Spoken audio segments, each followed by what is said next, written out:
everybody, how you doing? So amongst the roommates I had in college, Leah will always stand out. Nicole and I pulled her in, which is what we called it in my college, when you had an awesome on-campus apartment and were given the opportunity to keep it from year to year until you flunked out or graduated. We had never met her before in our lives. She got retarded lucky. We needed to pull someone in before the college reneged on our apartment, and she needed an apartment. Bam. She was a very nice girl, albeit crazy. And by crazy, I mean dumb. And also a drug addict. There were many a morning I would walk out of our common room to find Leah wide awake still at 7 a.m. drawing medieval dragons on our apartment walls. We would be charged for such artistic metrics, to be sure. You always knew she was up all night based on her crazy eyes and her blue snot running out of her nose. Leah had a penchant for Adderall.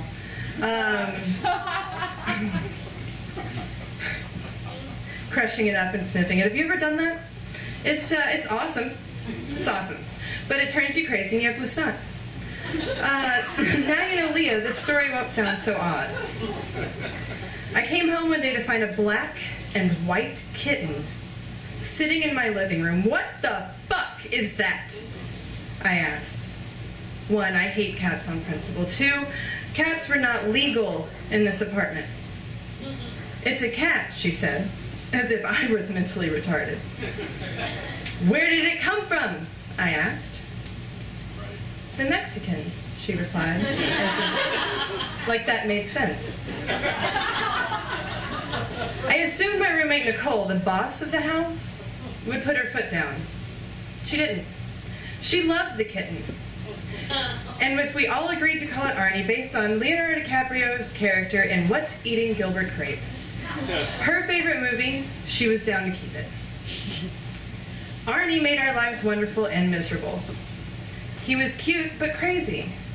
Sounding a little bit more like Leonardo DiCaprio, I'm taking a side. He snuggled but scratched.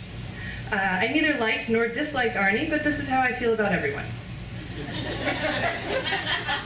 It came time for our apartment to be inspected by campus security.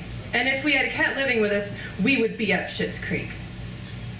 It just so happened that one of my best friends lived in the apartments across campus, where they would not be checking for another week. It also just so happened that my best friend was the campus coke dealer. And I generously, stupidly, let him keep his stash in my apartment. He owed me. So we sent Arnie off to stay with Paul, my best friend coke dealer, for a few days until our apartment was checked out and cat cleared. This seemed like a good idea. Letting your coke dealer best friend do any favor for you always seems like a good idea. Shortly after I dropped Arnie off, I received a phone call from best friend coke dealer. Yo, you need to pick up your fucking cat. Why, what's wrong? Arnie's totally crazy. We had to lock him in the bathroom. This is a kitten. How bad could it be? Well, pause. I think he may have ate a few mini lines of cocaine off my coffee table.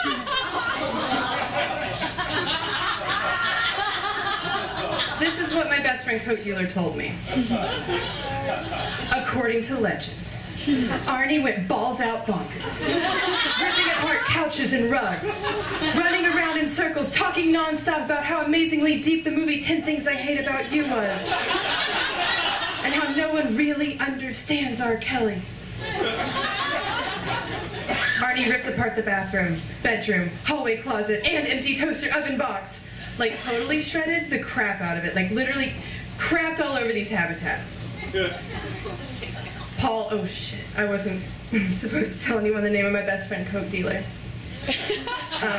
Told me to get my cat and never come back. When we brought Arnie home, he was different.